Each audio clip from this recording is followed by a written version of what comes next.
Well, I'm happy to introduce an old friend. Many of you have known him for many years. Stephen Scaniello is the president of the Heritage Rose Foundation and has written a bunch of books which are up here, and which if you don't have, you probably should. I met Stephen long ago toward the beginning of the Heritage Rose Foundation, and he was at that time the curator of the Cranford Rose Garden at the Brooklyn Botanic Garden.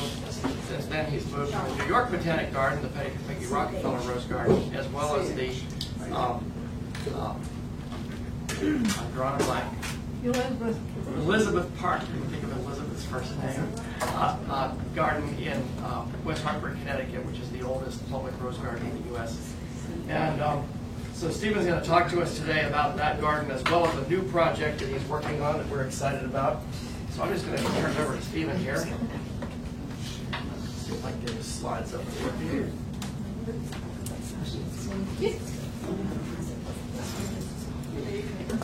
There we go. So welcome, Stephen Scaniello.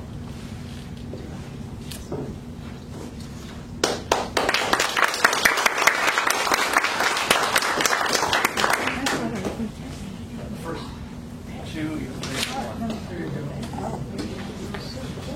Thank you, Malcolm. 34 years ago this month that I became a rosarian. So it's sort of a nice anniversary for me as well. And I didn't know what I was doing. I was handed the keys to the gate to the rose garden, and they said, literally pushed me in there, closed the gate, and said, do what you want to do. And I looked around, and I saw all these rose bushes looked like they were dead. It was middle of winter, and but they were just not doing well. So I threw them down to the ground. And they came back, and I was like, wow, that was easy. So that's what I did. Until I met a guy from England named Peter Beals. And Peter Beals had just published his Classic Roses book, which had become my Bible.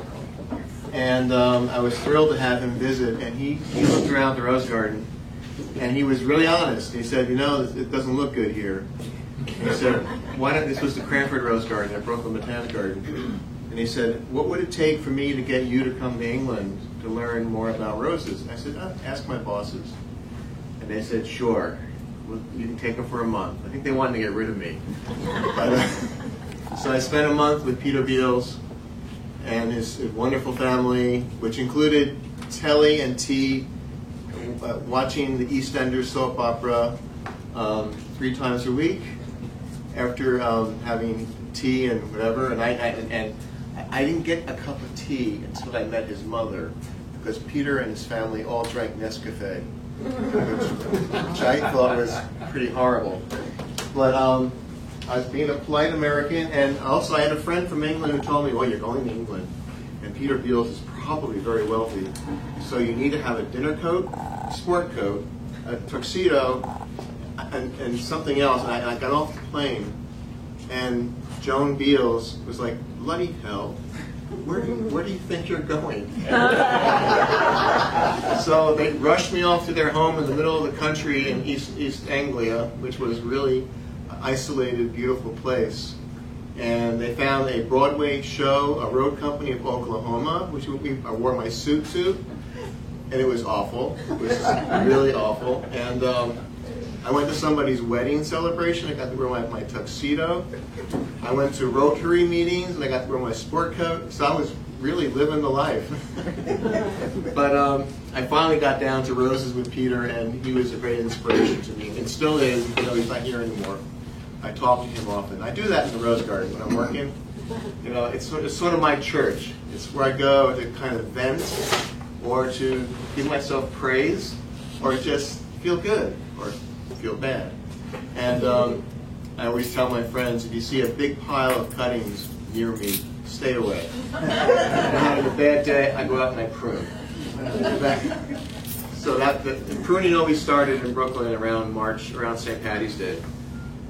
So today, what I want to do is show you, I picked the title, The Rose Garden Chronicles, because it kind of leaves it open. I can talk about whatever I want. And I'm going to focus on 2 of the gardens that I'm managing right now. One is the Elizabeth Park Rose Garden, which is known as the Helen S. Command Garden. And that is the oldest public garden in the country, oldest public rose garden in the country. And there it is.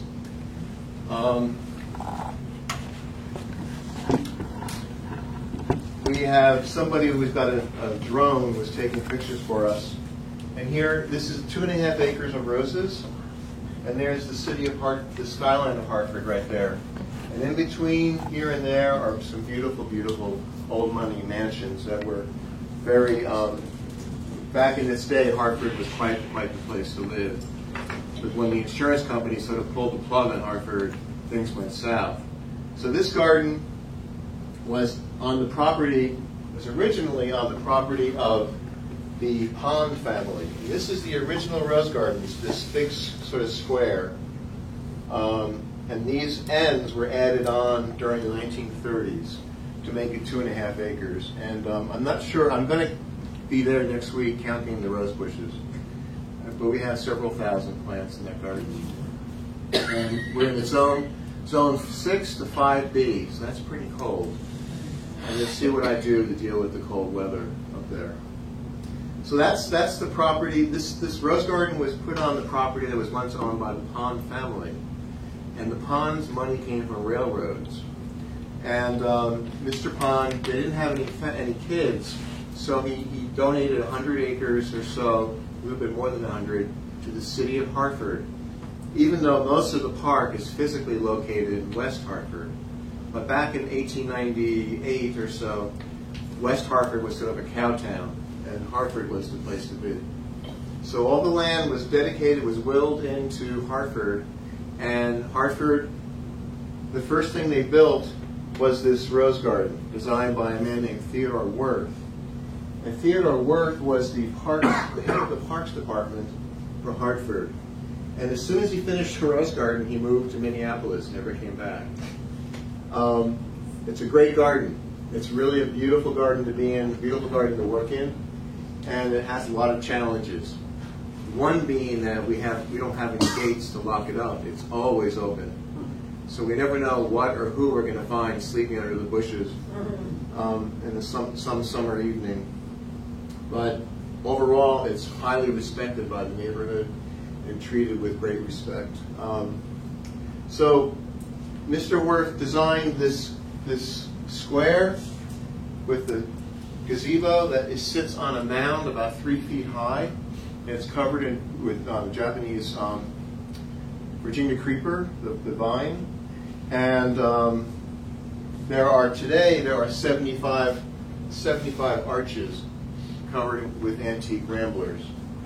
We started out with about 60, and we added 15 or so to the collection when it was finally finished. So Mr. Wirth did this garden, left town, and the city of Hartford put 13 gardeners in there to maintain the roses. They had a lot of money back then. So 13 gardeners went a long way until the economy crashed, and they had to pull all the gardeners out but 1 or 2. And next on the agenda was to bulldoze the entire property, just make it a baseball field or a soccer field. And when the local residents heard what was going to happen, a bunch of women from West Hartford, the wealthy part of town, stood in front of the bulldozers and said, "Nope, you're not doing this. We are creating the Friends of Elizabeth Park," which became later the Elizabeth Park Conservancy, and they raised money to keep the garden alive. And Rosemary went to school at Florida Southern. Oh, here we go. Okay, thank you.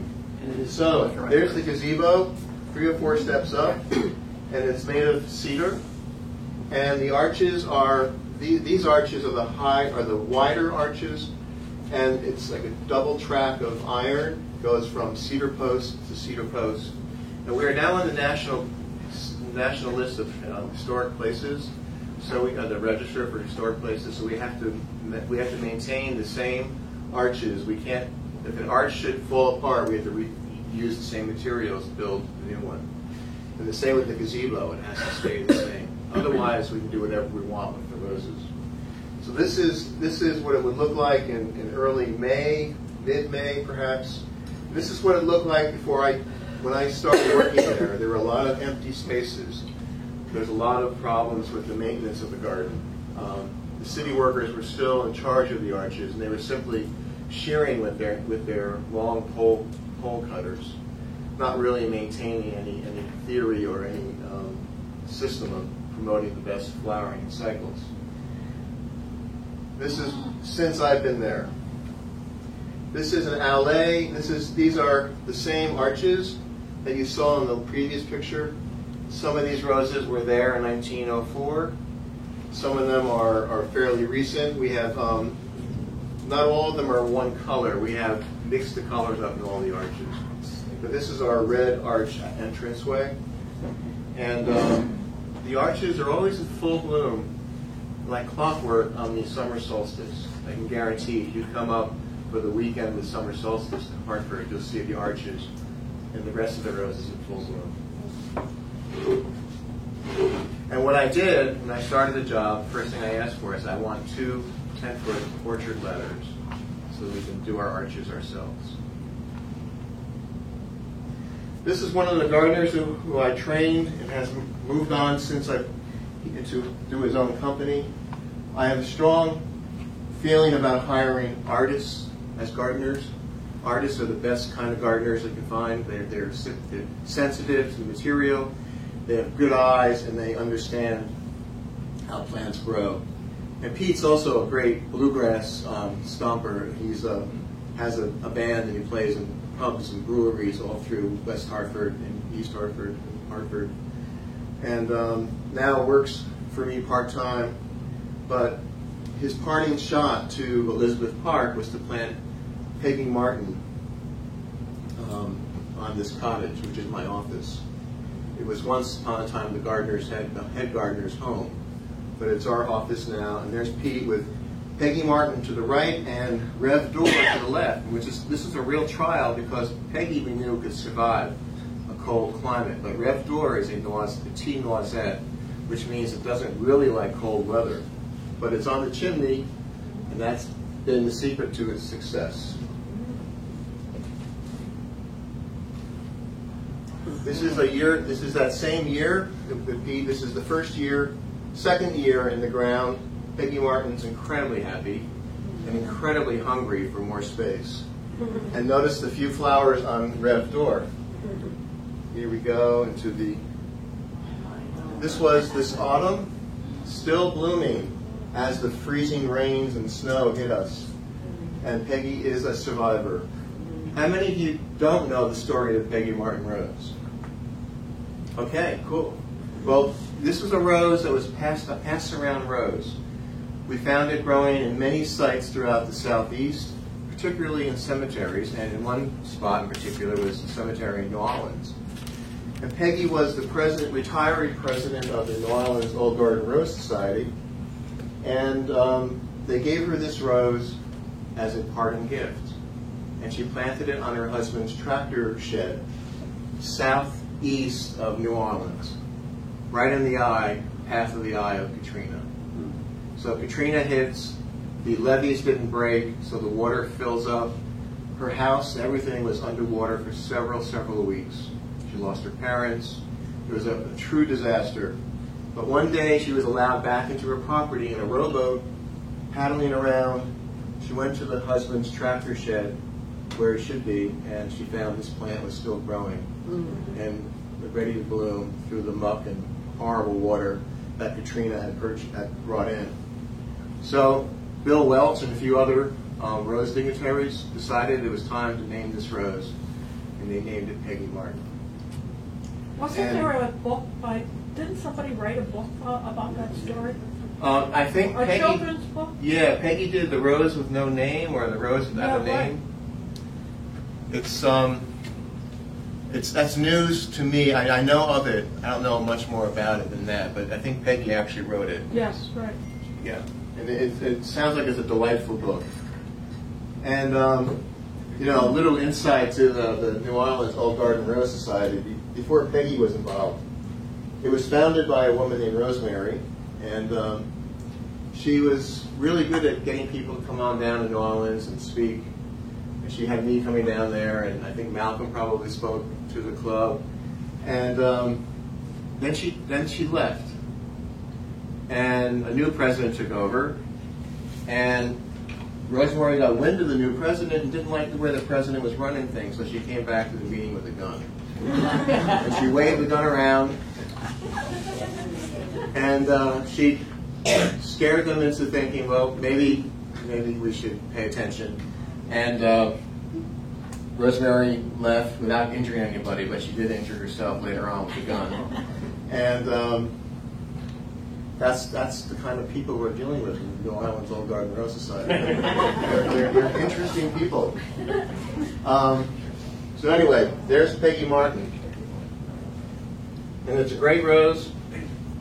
It's a rambler. Now, I think I skipped ahead. Let me go back and see something here. No? Okay. What I forgot to tell you, because of Mrs. Command's, the Command family had kept a connection to the Rose Garden over the years. And Helen Command passed on, and 2 years ago, the foundation came to us with a check for $1 million to maintain the garden, to keep it healthy and in the spirit of Helen S. Command, with no period at the end. So anyway, so that's why it's called Helen S. Command Rose Garden. Stephen, one question. Uh-huh. What is supporting that rambler on the house? He has a very intricate system, which I taught him. Little hooks are placed in various places, little anchors into the wood with putty to keep it from leaking.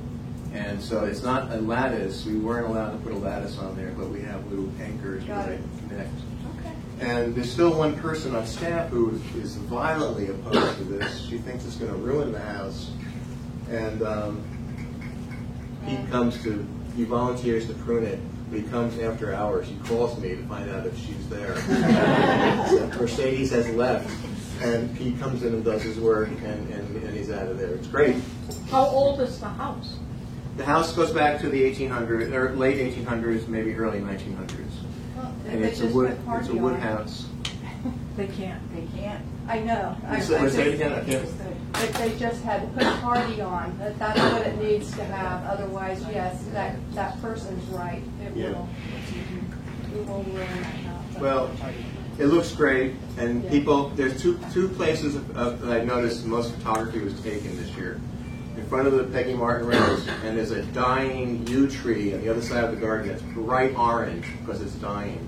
And people were posing in front of the orange tree. So, there you go.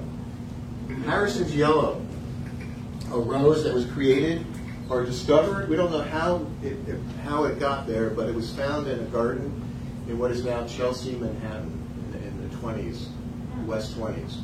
The garden was owned by a Mr. Harrison, George Harrison, not the Beatle, but Mr. Harrison had a garden. He loved roses and he loved camellias. And he found this yellow rose growing in his garden. It was an accidental marriage. And he got on a cart, there were cabs back then. This is 1830. He got onto like a horse-pulled carriage, onto a ferry, another carriage, and he finally ended up at Prince's Nursery in what is now called Flushing, Queens. And Mr. Prince owned the nursery and fell in love with this yellow rose, and he traded a camellia for the yellow rose. The camellia has long since disappeared. It's no longer, it was Camellia harrisonii. It's gone, but the yellow rose is with us forever. And this was what I thought was an original planting of the garden until I found some original documents that showed this rose wasn't put in the garden until 1960. So I felt very comfortable taking it out, and we had to take it out for one reason. The reason being that one of our worst, there's Mr. Harrison's home now, and that's Betty Vickers from the Heritage Rose Foundation. And Mr. Harrison was very much involved in designing the cemetery he's buried in. It's up in Harlem, near north of Columbia on the west side. And he's in there, and he has a lot of good company there, a lot of very well-known horticulturalists buried in this garden. The garden cemetery. So we have planted, since we found him, we've been planting roses in the cemetery. And one of the roses that grows beautifully is Harrison's Yellow. So we discovered when we took it out, Harrison's Yellow the beds were full of mugwort, which is a really horrible invasive weed. It grows along every highway in the city. It loves pollution. It was used for making absinthe. Malcolm, is that absinthe? Yeah. The poison they used to give people in the Middle Ages. And we really had to get rid of it, but you have to bite the bullet and dig out the soil. So we had our landscape contractor come in and rip out the entire, there were two big beds, L-shaped. Took all the mugwort out. And we replanted it with roses. So we have in this collection very hardy hybrid roses. This is called Arctic Blue. This one is called Miracle on the Hudson. And this one here, you'll see a close-up of her in a few minutes, is the Divine Miss M, a rose named for Bette Midler, who you may not know. She's not just an annoying person on the internet, but she, or a wicked witch, she has raised millions of dollars to support gardens in empty lots throughout Harlem and the poor neighborhoods of the Bronx, all throughout New York City. It's called the New York Restoration Project. So she deserves at least a rose for all her hard work. And this is a rose that someone commissioned for us, gifted us. It's an amazing rose. It's called Lelia. And Lelia is very cold hardy. She's disease-free, and named for a woman an Italian woman, Lelia, who every year sends us a check for $50,000 now. So we have, our bank accounts are getting quite full, and being well spent as well. So we're going to be propagating this ourselves. We have permission from the breeder. It was bred by Brad Jalbert in Canada.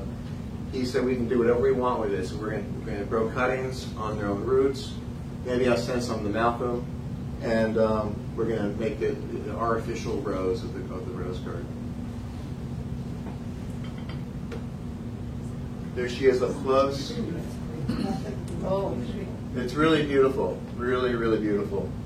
No diseases, in bloom until the first hard frost hit in late November.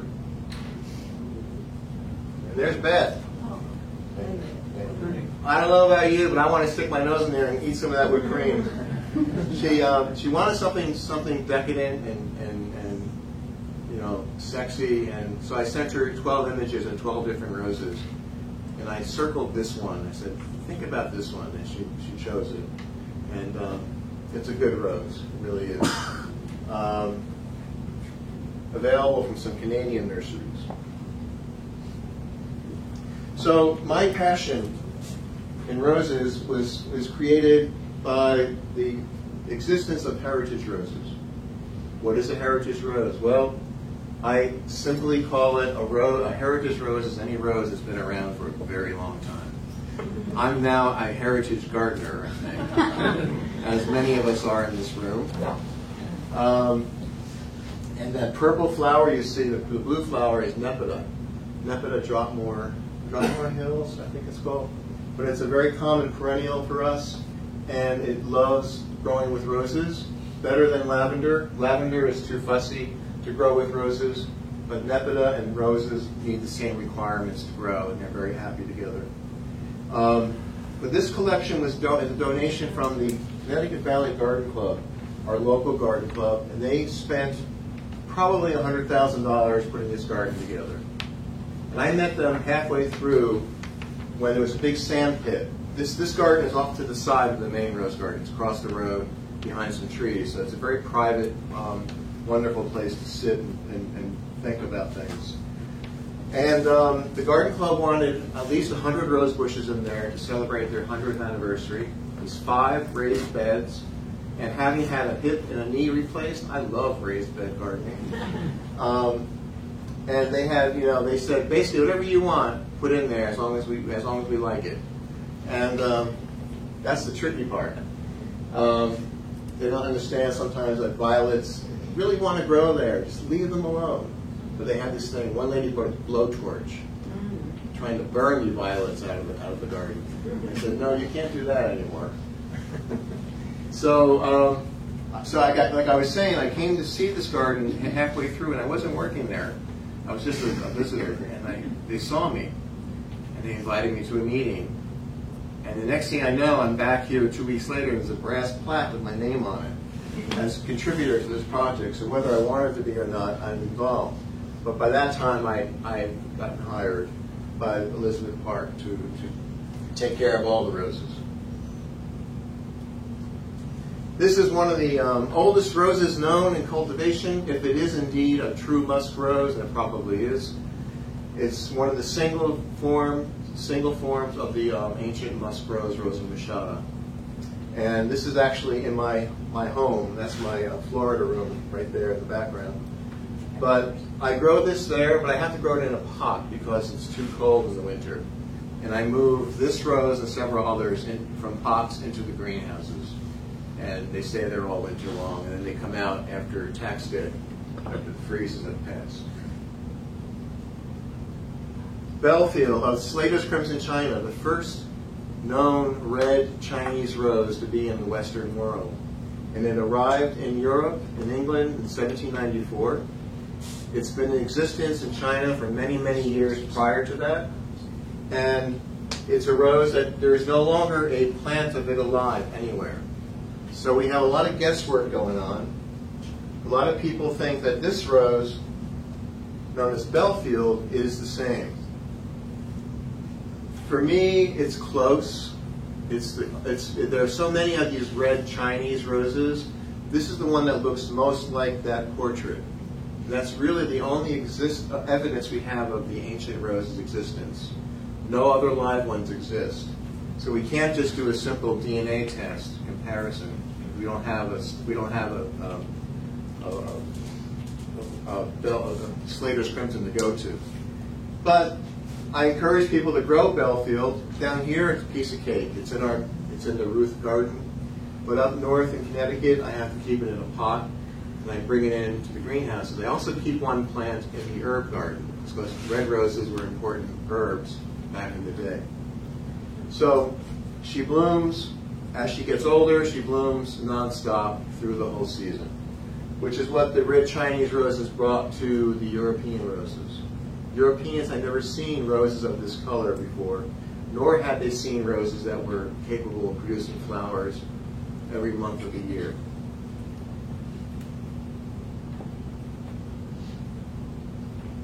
Here's one of the raised beds. They're about to my mid-thigh. And they make wonderful, it's a wonderful look.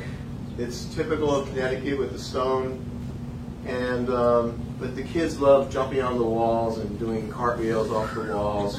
So I'll show you how I fixed that problem. But this is Zephyrin Druin, one of the few roses that's completely free of prickles. It's a beautiful continuous flowering Burbank. Zephyrin Druin. Cartwheels, kids. One of your very favorite roses. Right. Thornless. No blood. Okay. Do we have Zephyrin Druin in the collection here? We used to, but we don't have it anymore. Oh. It does not rebloom for us, so we pulled it. Oh, okay. It needs cold weather. A lot of these roses need a chill to continue flowering. And what I've done with this rose, the branches are very long, and I take landscape pins and I pin them into the ground. So I've created, if some of you were here from yesterday, I kept talking about creating a skirt around the bushes.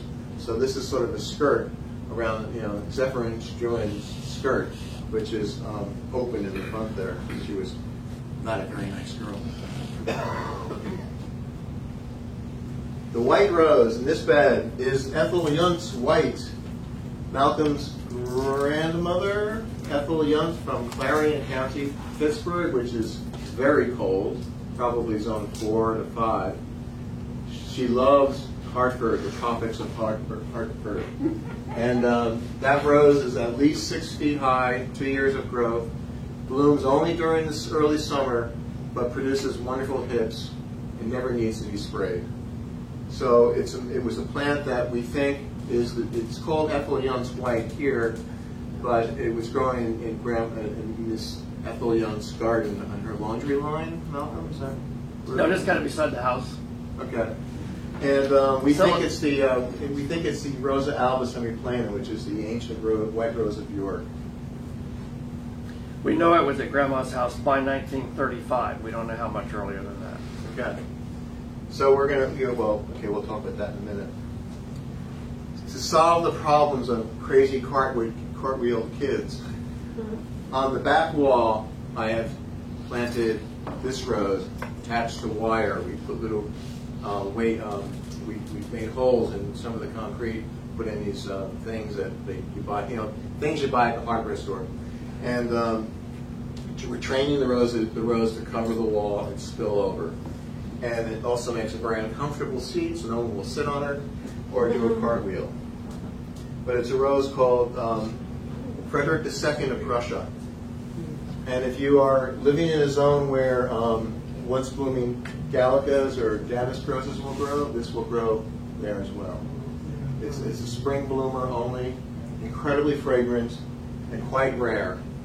I got this from Greg Lowry many years ago, and every time in the main garden, oops, I don't have one in the picture. Oh gosh. In the main garden, it has long branches, and I peg it into the ground. And every place I pegged it, it makes roots. So every year I have new ones to give away. And yeah, it's very cool. Won't grow here though. Probably won't grow here, maybe further north above Gainesville, so it's worth a try. But I'm not sure, it might be too hot here. This is a rose that is either named Madame Boll, or what's the other name, Malcolm? Comte de Chambord. Comte de Chambord. I like to think it's Madame Boll because she lived in Manhattan, and when the rose was introduced in 1859, her husband had a nursery, he had a nursery in what is now Times Square. He was French, he was Swiss French, and he knew how to market his name.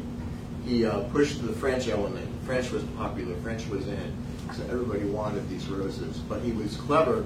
He would send the unnamed seedlings to Paris and have them baptized there with French names and bring them back to New York City. So instead of calling it Mrs. Boll, it's Madame Boll. And I have a photograph of her that someone sent me, an ancestor of hers. In the back it says she's traveled the world. But she outlived her husband. And Daniel, her husband Daniel, is buried in that same cemetery as Mr. Harrison. And so we're trying to find more of his roses to put in the cemetery.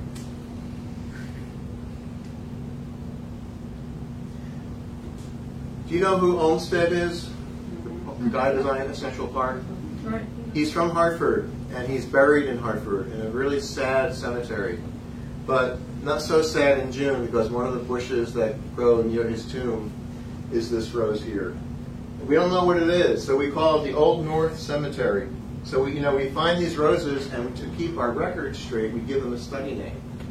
So there it is, and somebody in one of the rose societies thinks it's a rose that Redoutey painted. Maybe, I don't know. But unless you were there when Redoutey was painting, I won't believe anything you tell me.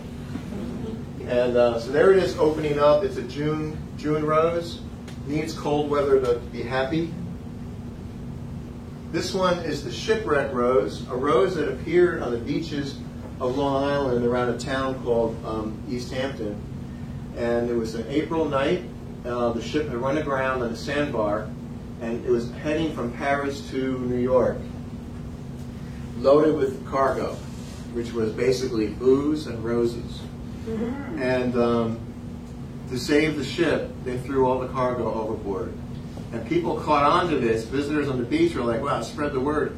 Free plants, free antiques, free champagne. And they gathered it all up. And many gardens now in East Hampton, which is the furthest point on Long Island, New York, they have this rose, which they don't know what it is. Didn't come with a tag, and we call it the shipwreck rose. And it grows to be a small-sized climber. And it grows a lot like what we call damask. It's very similar to a damask rose. The legendary palm trees of West Hartford. I had a newscast person show up to see these palm trees that I had talked about. Word got out that I was doing something very strange. And this is the only way we can get the rose. A rose is trained on an umbrella structure. And the rose is called Climbing Souvenir de la Malmaison. The rose bush, Malmaison, was created by a Frenchman in Lyon with the hopes that he could sell enough roses to save Empress Josephine's garden at Malmaison. Didn't work. But it did produce this climbing sport, and he kept it under lock and key in a cage, afraid that someone would come in at night and steal his rose bushes and rename it. Not that that's ever happened before, but I could do a whole lecture on that. So anyway, it doesn't want to grow in the rose garden, the heritage garden. It's too cold up there. And I was telling this story, and right in the front row of an audience were the garden club ladies. And I thought, what a great moment. I said, and I think I'm going to change the rose and put a different one in there. And they all sat there going, no, like that. So I had to figure out how to save it, how to get it through the winters. Evergreen boughs draping over every part of the rose protects the rose from the winter sun, which is falsely warm, and protects it from the winds that blow in from the north. First year I did it, it worked. It grew and grew and grew, and by November I got my first rose. Second year, I started getting roses in June, then in July, and then August, and it's starting to work. But the palm trees, never mind the rose, the palm trees have become legendary. And you can see this is a recent snowstorm in the Heritage Rose collection. When do you put those on? I start doing that around Election Day, early November. And I try to have it done by Thanksgiving because we're doing the arches as well in the garden. Do you keep it all together with like chicken wire or something? No, I just stick the branches. It's a hoop, like an upside down. It's like an umbrella. Oh, okay. And I shove the branches in there, tie them on, keep shoving and tying, and then I wrap the bottom up. I have to make sure to put some dried blood around the base to keep the rabbits away. I also don't want the mice living in there. So it's all it could blow apart very easily if I'm not careful about it, but it's just shoving things in there. Another rose that I have in that garden, which I grow because it's historical, it's legends, is the green rose. And this green rose, again, is not hardy. I put it in a pot, and I move it into the greenhouses during the winter. But it's a rose that was first, the word is they caught this rose in North Carolina, maybe as far back as 1825. And it made its way to Paris for approval, where it was important to get the stamp of approval from the Parisian Rose Societies. And they declared it to be a genuine mutant. It came out of Old Blush, which is a pink flowering Chinese rose. And the French word for mutant at that time ago was monstrosity. And they used the word monstrosity quite freely. They were not pleased with the fact they were still burned because a few years earlier in Manhattan, a New Jersey nurseryman discovered 3 Frenchmen selling blue roses to whoever they could sucker into their scam. And this nurseryman looked at the plants. They had pictures of roses that were dyed blue. But they were giving people were buying at exorbitant prices seeds that were guaranteed to be blue roses. And this guy exposed their scam, and they left the country with their tails between their legs. And all the reports I read about this rose, they always ended with, well, the Americans can have the monstrosity, even though they stole our blue rose. So it was a sore point from the French side, but a victory for the American rosarians. And it still exists today. It would do very well, and I think Dr. Manners has to loosen up a little bit and put this rose in the garden.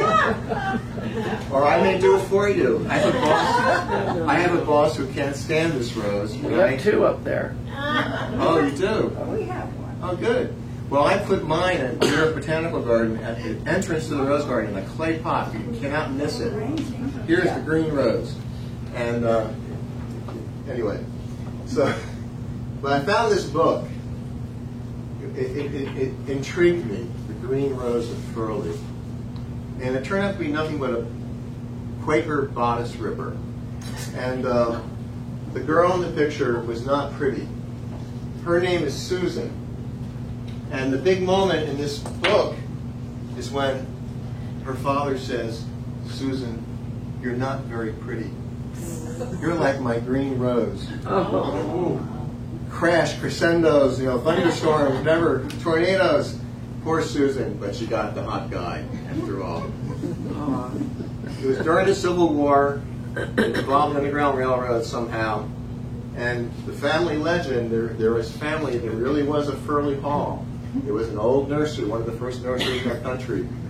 And they sold this green rose as soon as they could get their hands on it. And they were Quakers. The Quaker families purchased the green rose. And the legend of Furley Hall is that this rose was growing in front of safe houses for the Underground Railroad. Ah. But I can't get those words in the right place in print somewhere, but I'm working on it. And there's Furley Hall before they tore it down. It was it had become a sweatshop, and it was burned and it was destroyed in the fire. So before they tore it down, a landscape architect came to visit, and in his book of historic houses, this is his drawing of the property of Furley Hall, and right there is the green rose. So this was the 1950s, I think. So it still existed on that property. And members of the family do agree that this legend was passed along from generation to generation, the legend of the green rose and the Underground Railroad. So for that reason alone, it's worthy of being in my collection. Don't worry, my friend Anne is not gesturing an unfriendly gesture to a helicopter or whatever. She's pointing out to her roses above, and she was the I call her the Rambler Queen, and she had a beautiful garden north of Seattle, in Washington, and she grew thousands of roses, and she had all these rare ramblers that she imported from England and France and Belgium and East Germany. When the Iron Curtain came down, she got into these nurseries that were not available, and they still sent cuttings to her garden, and she grew them on. And when she had reached her 90s and realized that she was maybe too old to be climbing ladders, she shared her cuttings. And Dr. Manners had gotten a huge collection of cuttings from Anne's garden.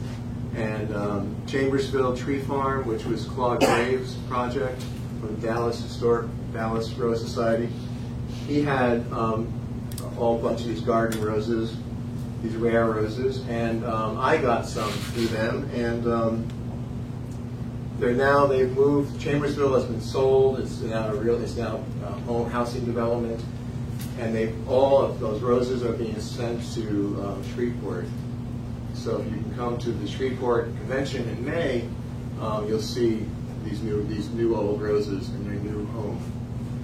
But Anne was a passionate grower of ramblers, and she wrote a book about ramblers. And we miss her. She was great. Back to the ramblers in Elizabeth Park. There's my 8-foot, my 10-foot ladders, and these are narrow arches, single band of steel attached to cedar and cedar. And we take evergreen boughs starting early November, and wrapping the evergreen boughs around the ramblers from about chest height up to protect them from the wind and to protect them from the warm summer, the warm winter sun.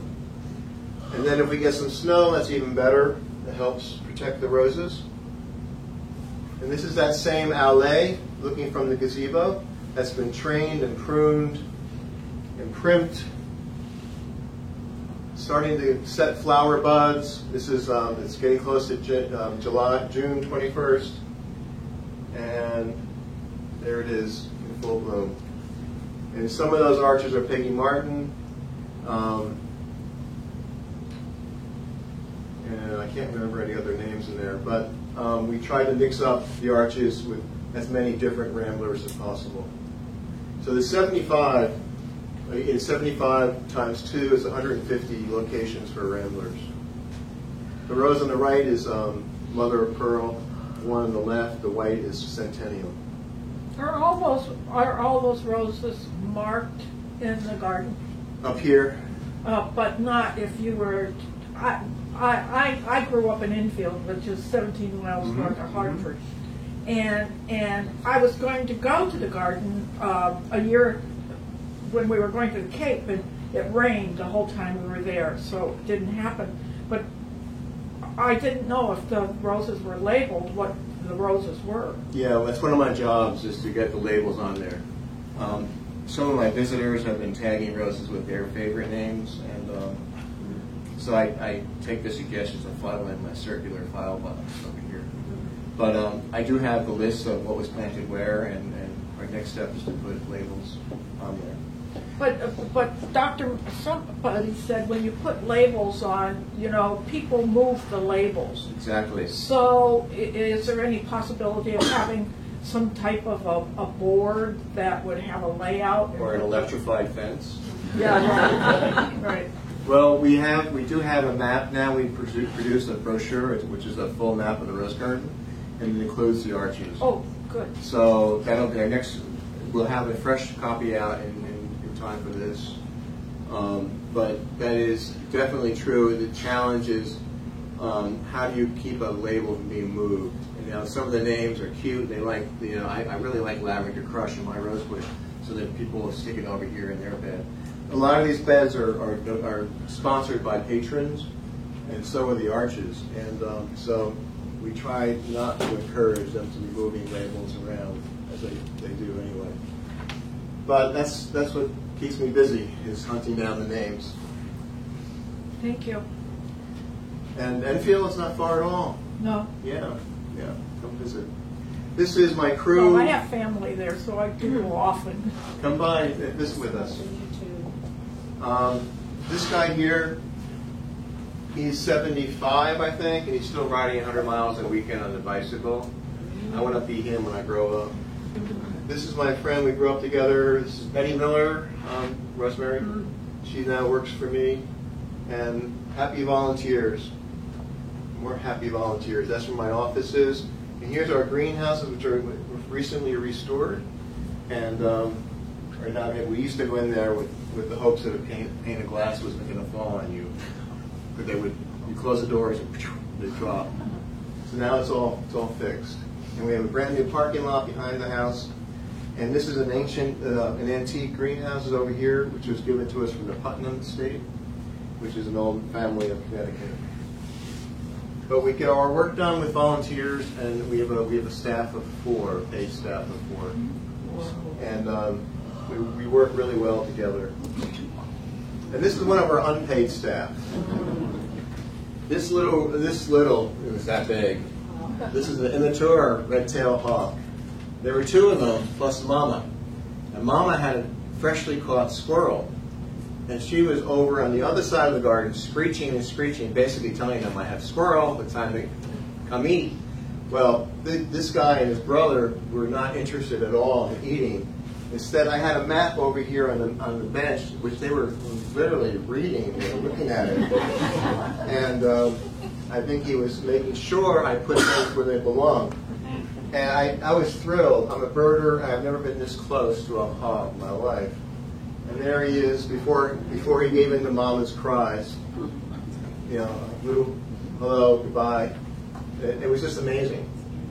But they catch our rabbits, and they catch mice. They're wonderful. We have bald eagles there. We have osprey. We have bluebirds. We have Baltimore Orioles. It's quite a place. Great place to work.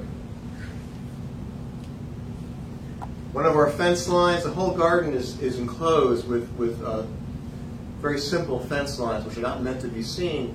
They're meant for the roses to be seen. So we are constantly training our roses. It's like painting a canvas. And right now, if you come to visit, you'll see these fences are covered with roses, with no flowers.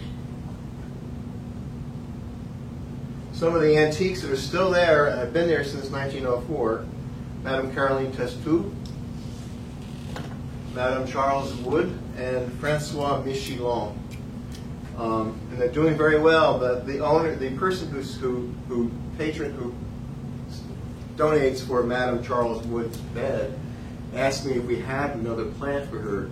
We had one that wasn't planted, and she wanted to take it back to her home. So she flew it home. She bought a first class plane ticket to LA from West Hartford, and I get monthly reports on Madame Charles Wood in LA. She's doing very well. Wow.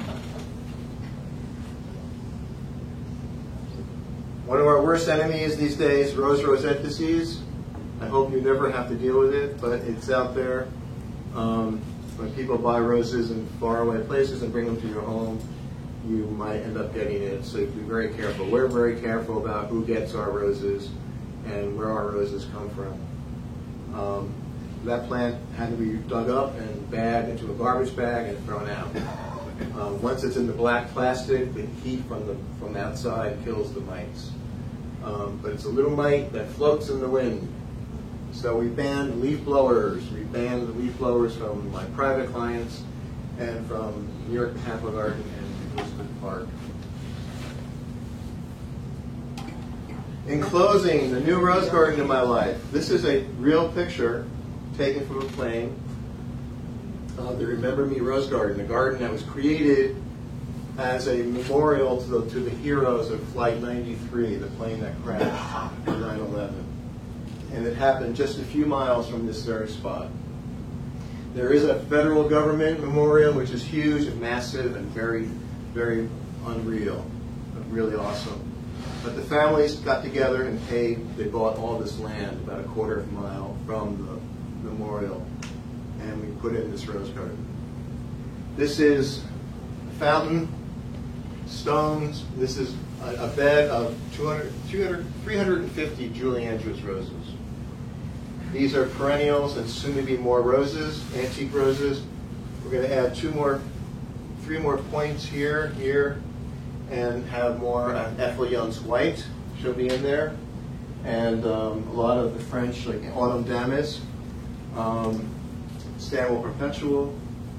A lot of roses are coming from here to be in this garden, and we've invited students. Dr. Manners is going to bring students with him on April 22nd for a work weekend outside of Pittsburgh, where this garden is located. Here it is at ground level, and this is a really hard spot for me to get through. These are names of passengers and staff that were killed. And the roughest one is a stone that says unborn child. So they're still involved with us, those who are the families who have survived, and are thrilled with the project that as it's been going along. There's Julie. Has anybody asked you to develop a rose in memory of any of those people? Yes, actually, a Reverence for Roses has a rose that was created, and it's called 9/11 United 23. A Ben Williams rose, which they're going to donate to us. We're going to add it to the collection. There's a rose called 40 Heroes, which is going to be added to the collection. The Julie rose happened by a mistake, sort of.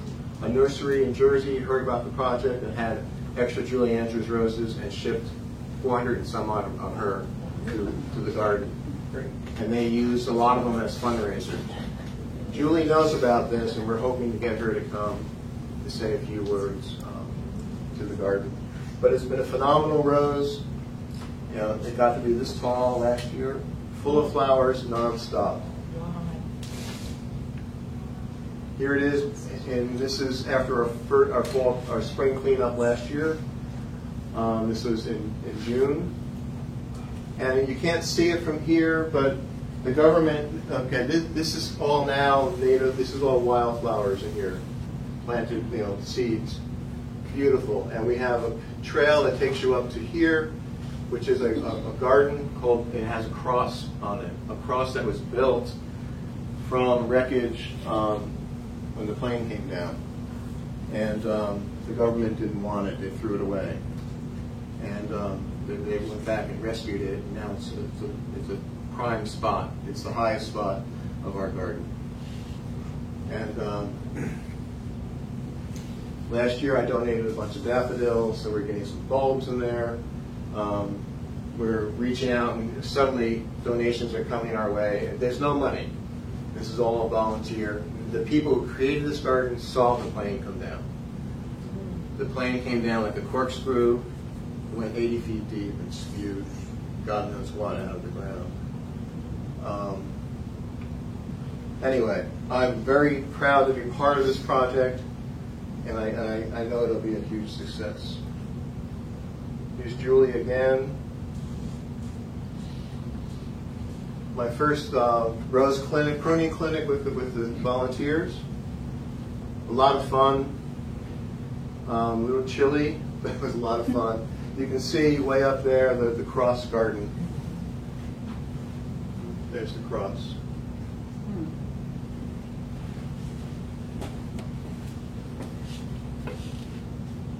And one parting shot of the my friend Betty pruning Julia Child.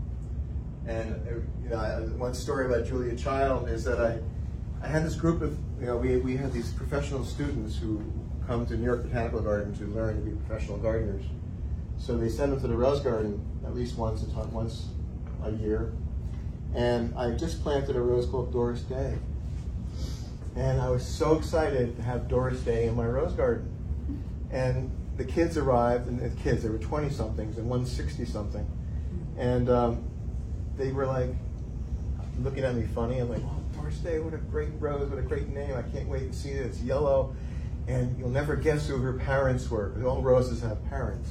By the way, Bette Midler's rose, her parents were Sunny Skies and Pope John Paul II. And that little Jewish girl nearly jumped off the stage. But Julia Child was the father, and Julie Newmar was the mother of Doris Day. How about that, huh? And unfortunately, Doris Day had too much diseases, and we had to evict her. But Julie is a great rose. And so we're talking, I'm going on about, I'm talking too much. I'm talking about Julia Child and blah, blah, blah, and the cooking show and that and this and that. Catwoman, blah, blah, blah. Julie Newmar was the original Catwoman. Turned out none of them knew what I was talking about. I went up to the 60-year-old woman, and I said, she goes, they don't know who you're talking about. So they came back the next week, and I started my class with a Syrah Syrah, 8 bars. And they were like, and I said, she was in an Alfred Hitchcock movie. Huh? I said, okay. Her mother was Catwoman. Halle Berry? No. This is going nowhere. But Meryl, you know who Julia Child is, right? And I said, yeah, Meryl Streep.